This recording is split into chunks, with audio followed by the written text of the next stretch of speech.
Akhilesh sir नमस्कार। नमस्कार sir. हाँ, अभी हम लोग पिछले वीडियो में जैसे कि संवरक प्रगुण को लेकर के एक पूर्ण संख्याओं का एक सेट, एक समुच्चय जो है बनाया गया, जिसमें कि जीरो भी प्राकृतिक संख्याओं में शामिल हो गया था।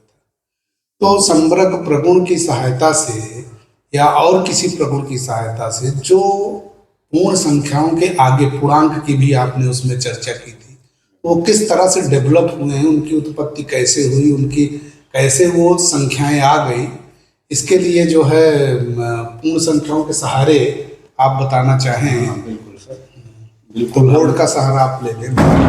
बिल्कुल इसको हम स्पष्ट करना चाहेंगे। ठीक, देखिए, जो प्राकृतिक संख्याओं का समुच्चय है थोड़ा बड़ा लिखिएगा सर। कैपिटल एम से प्रदर्शित करते हैं।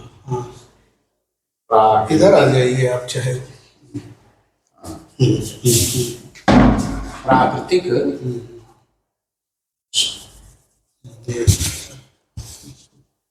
प्राकृतिक संख्याओं का समुच्चय, संख्याओं का सेट ऑफ नेचुरल नंबर समुच्चय, इसको इंग्लिश में कहते हैं सेट ऑफ नेचुरल नंबर्स। यानी तो इसको हम लोग कैपिटल एन से प्रदर्शित करते हैं, और जो इसका स्टैंडर्ड नोटेशन है इस सेट का, उसको करली ब्रैकेट में, मझले ब्रैकेट में इस तरह दिखाते हैं 1, 2, 3, 4 एंड सो और इसी तरह। तो मैंने पहले ही चर्चा किया था कि सेट कौन सा ले रहे हैं। संक्रिया हमने लिया था घटा की संख्या, सब्सट्रैक्शन ऑपरेशन, सब्सट्रैक्शन हमने लिया था घटा की संख्या। और इसमें हमने देखा कि जब दो बराबर संख्याओं को घटाते हैं, आप ही ने चर्चा किया कि तीन कंडीशन आती है। एक तो बड़ी संख्या में से छोटी संख्या, जैसे 4 में से 2 घटाएंगे तो आ गया, तो लगता है संवरक है, लेकिन ऐसा नहीं है।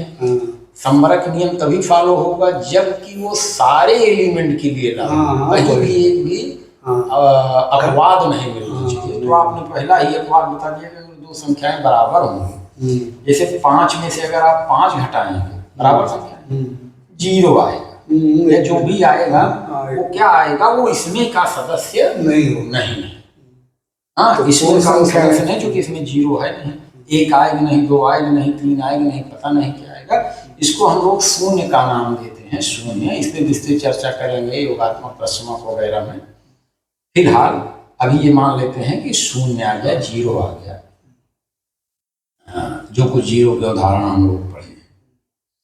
अब आप ध्यान दीजिए, तो ये लगता है कि ये बराबर वाली संख्याओं को घटाने पे 0 आ गया, 0 इसमें है नहीं, तो इसका मतलब ये तो स्पष्ट हो गया कि प्राकृतिक संख्याओं पे घटाने की संक्रिया जो है वो संवरक नियम का पालन नहीं करती है, संवरक नहीं है। क्यों? क्योंकि 0 एक ऐसा एलिमेंट आ गया 2 घटाने पे बराबर कि वो इस सेट में है ही नहीं, तो इसलिए बंद नहीं है। तो अब इससे क्या होगा? इससे ये होगा कि आओ चलो, अब हम चाहते हैं कि बंद हो जाए, कोई चीज क्लोज हो जाए, खत्म हो जाए, उसको आगे न बढ़े। तो इसमें क्या करते हैं कि हम इसमें 0 को शामिल कर लेते हैं, 0 को पहले रख देते हैं, 1 आ गया, 2 आ गया, 3 आ गया, एंड सो। बड़े और बराबर वाले चिन्ह के लिए ये क्लोज्ड अब हो गया, ये बराबर वाले और जो बड़े में से छोटा घटाते हैं उसके लिए सेट क्लोज हो गया। इसको हमने नया नाम दे दिया, इसको कह दिया W। इसको कहते हैं सेट ऑफ होल नंबर्स, पूर्ण संख्याओं का समुच्चय, पूर्ण संख्याओं का समुच्चय। यहाँ पे ये कहा जा सकता है कि अब जो पूर्ण संख्याओं का समुच्चय है, घटा के लिए बड़ी संख्या में छोटा घटाएं और बराबर घटाएं, उसके लिए भी संवरक की तरह लगता है, लेकिन पूरी बात ये नहीं कह पाएंगे कि प्राकृतिक संख्याओं पे घटा की संक्रिया संवरक है। अब छोटे में से बड़ा घटाइए, संवरक। अब जब छोटे में से बड़ा घटाएंगे तो थोड़ा सा नीचे लिखना पड़ेगा। जैसे मान मिटा के लीजिए लिख दीजिए। हम 5 में से 7 को घटाना चाहते हैं। देखिए आपने देखा कि किस तरह से जो संवरक है, संवरक नियम है, संवरक नियम यानी इसको कहते हैं क्लोजर प्रॉपर्टी। ये जो संवरक नियम है किस तरह से इसने एक नया नंबर सिस्टम डेवलप कर दिया। अब देखिए यही संवरक नियम एक और नया नंबर सिस्टम डेवलप करने जा रहे हैं। छोटी कक्षाओं में इसको पूर्ण संख्याओं का समुच्चय कहते हैं। अब जब इसको हम घटाएंगे तो अभी आप व्याख्या कर रहे थे बड़े अच्छे से, वो तो हम लोग कायदे से बताएंगे कि कैसे क्या घटाने में ऋणात्मक संख्या क्या है, लेकिन आप जो जिस तरह से बता रहे थे बेहतर होगा कि आप ही बता दें कि इसको 5 में से पहले एक एक करके आप घटा के बताते थे, तो इसको आप बोल दीजिए। तो देखिए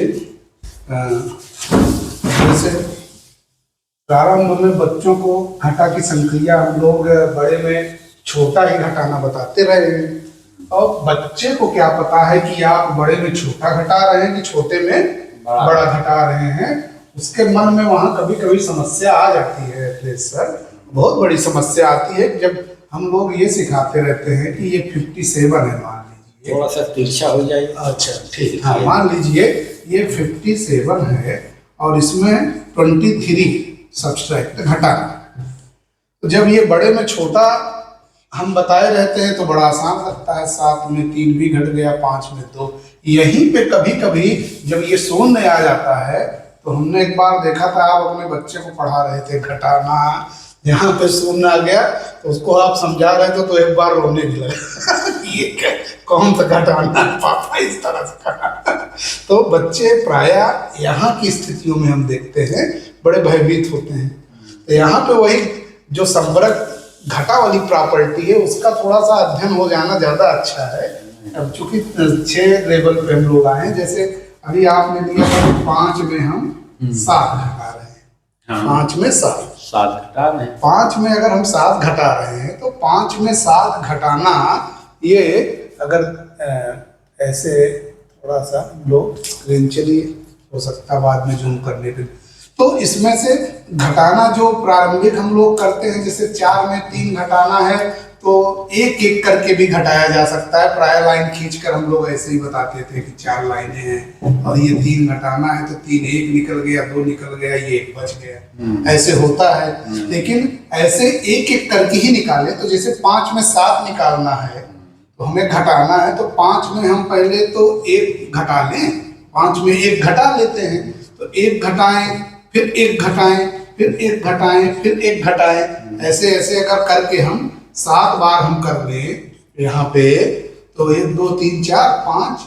6 7, ये मान लीजिए। तो 5 में 1 बार निकल गया, 6 बचा, फिर 6 में 4 बचा, 4 में 1 निकल गया, 3 बचा, 3 में फिर 1 निकल गया, तो 2 बचा, 2 में 1 निकल गया, 1 बचा, 1 में 1 निकल गया, तो यहाँ पे ये हो गया सब 0 हो गया। अब ये बचे रह गए, इसमें कुछ निकालने के लिए बचा ही नहीं, तो गिन कर लिख दीजिए भाई 1 1 ये 2। अब चूंकि वो ये इनके साथ में वो एक ही तरह की चीजें हैं, तो ये हमारा 1 1 2 बचा है, चिन्ह ऋण था उसको हमने उसी तरह से लिख दिया क्योंकि घटा रहे हैं।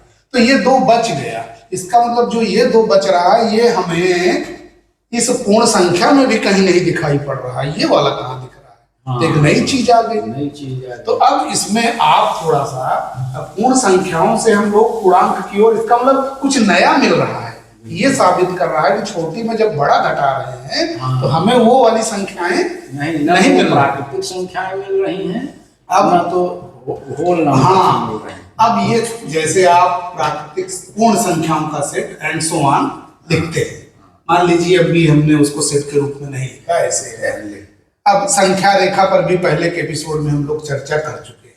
ये जो शून्य है सर, यहाँ पे थोड़ा सा शून्य के बारे में और एक चर्चा हो जाए कि शून्य ये जो हमारा है, इस शून्य की ओर जाना, शून्य हो जाना, ये बड़ी बात है। जैसे अभी बराबर में हम लोग बराबर निकालते गए तो शून्य आता जाता था।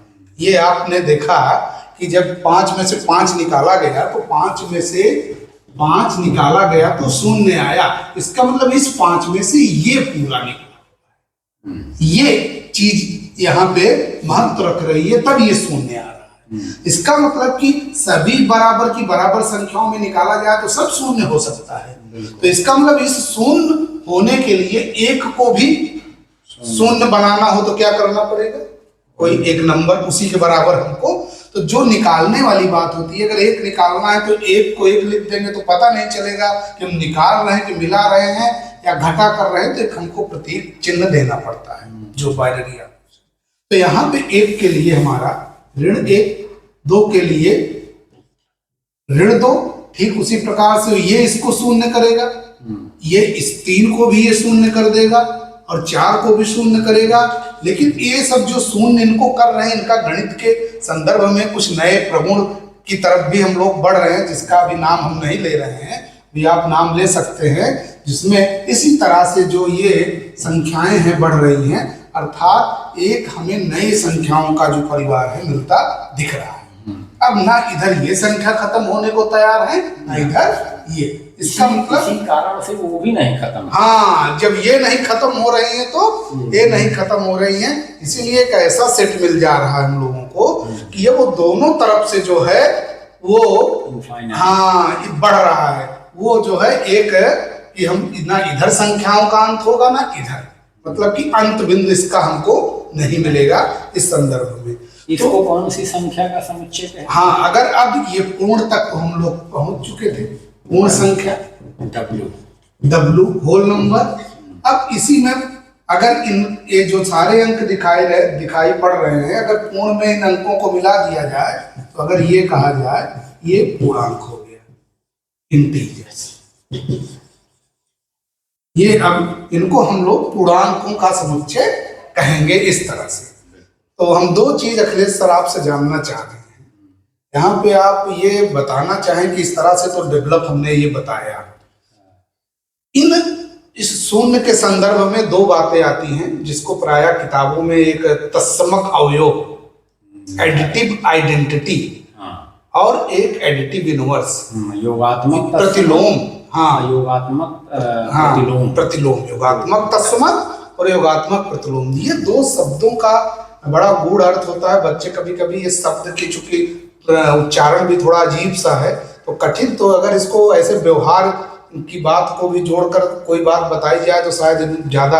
आपने उसका अप्रत्यक्ष रूप से ये भी आपने बता दिया है। हाँ, ये इसमें आपने दोनों बातें, जैसे जीरो है इसी को कहा जाता है एडिटिव आइडेंटिटी यानी योगात्मक तत्समक, और जो 1 के लिए -1, 2 के लिए -2 आपने डेवलप किया नेचुरली, एक पैटर्न से उसका आपने विकसित किया है नंबर सिस्टम को। इसी को ही हम लोग कहते हैं अमुक संख्या का अमुक संख्या जो है ये योगात्मक प्रतिलोम है। जैसे 1 का योगात्मक प्रतिलोम माइनस है, जो उसको 0 बना सकती है ऐड करने पे, जोड़ने पे। 1 में -1 पहले प्राकृतिक रूप से व्यवहारिक ये समझा जाए कि ज्यादातर नेचुरल रूप में जब बच्चा जैसे जो छोटा होता है, बैठ जाइए कि इस पे हम लोग जैसे चर्चा करेंगे। नहीं, हाँ बिल्कुल। और जैसे बच्चा जो है जब धीरे धीरे ग्रो करता है तो परिवार के जो उनके पेरेंट्स होते हैं, घर के लोग होते हैं, आप जानते हैं क्या महसूस करते हैं? वो ये सोचते हैं कि हमारा बच्चे में जो भी संस्कार गुण हम दे रहे हैं ये परिवार में कहीं घूम टहल रहा है परिवेश में, तो ये कहीं बदल न जाए, इसके अंदर और कोई चीज ऐसी ना ऐड हो जाए कि इसके अंदर परिवर्तन आ जाए, हमारा बच्चा जैसे हमारे घर में जो हम संस्कार दिए हैं ये बना रहे, तो इसमें कोई चीज और न मिल जाए। तो ये नेचुरली लोग ऐसा सोचते हैं कि उसमें मिले जुले तो सबसे बात करे लेकिन वो रहे अपने जैसा। तो गणित में भी इस तरह की परिस्थिति आती है क्या? सर हाँ, यही तो आप थोड़ा बताइए, हम लोग चर्चा करेंगे। हाँ, जैसे अभी आपने कहा इसकी बात करने की ज्यादा आवश्यकता है। अभी तक आपने जो नंबर सिस्टम पे बात किया उसमें नेचुरल नंबर सिस्टम हो गया, फिर उसके बाद होल नंबर, जब जीरो को आपने इसके परिवार में शामिल कर लिया तो उसका नया नाम ये हो गया। फिर जब आपने ऋणात्मक संख्याओं को भी शामिल कर लिया तो उसको जेड अर्थात सेट ऑफ इंटीजर, कहीं कहीं इसको आई भी लिखा है, पूर्णांक संख्याओं का समुच्चय। इतनी बात हुई। अब बातों में ये बात निकल के आई कि शून्य का एक नया नाम है। वो सारी चीजें लिखी गई हैं। थोड़ा सा गणितीय विधा से समझने में उसमें कॉम्प्लेक्सिटी होती है, हम लोग व्यवहारिक रूप में उसको समझने का प्रयास करते हैं। कहने का मतलब जैसे इसको कहते हैं कि आइडेंटिटी एलिमेंट। आइडेंटिटी माने होता है पहचान। ठीक, पहचान। जैसे बच्चे आइडेंटिटी कार्ड, आई कार्ड इसको स्कूलों में बांटा जाता है। हम लोग कहीं जाते हैं तो अपना अपना एक पहचान पत्र लिए रहते हैं। सही कह रहे हैं। तो इन सब नंबर सिस्टम में चाहे यहाँ देख लीजिए चाहे यहाँ देख लीजिए, मैंने कहा जब इनकी बात हम लोग करेंगे तो तीन चीजों पे ध्यान देंगे कि कौन सा नंबर सिस्टम है, हाँ कौन सा प्राकृतिक है कि पूर्ण संख्या है, कौन सा नंबर सिस्टम है, हाँ सेट ऑफ नंबर सिस्टम, और दूसरा कौन सा ऑपरेशन है, हाँ कौन सी संख्याएं हैं कुल मिला के प्राकृतिक है, कौन सी संक्रिया है, हाँ संक्रिया माने जोड़ घटा गुणा भाग में कौन सी। अब किस प्रगुण पे हम लोग चर्चा करें, प्रॉपर्टी।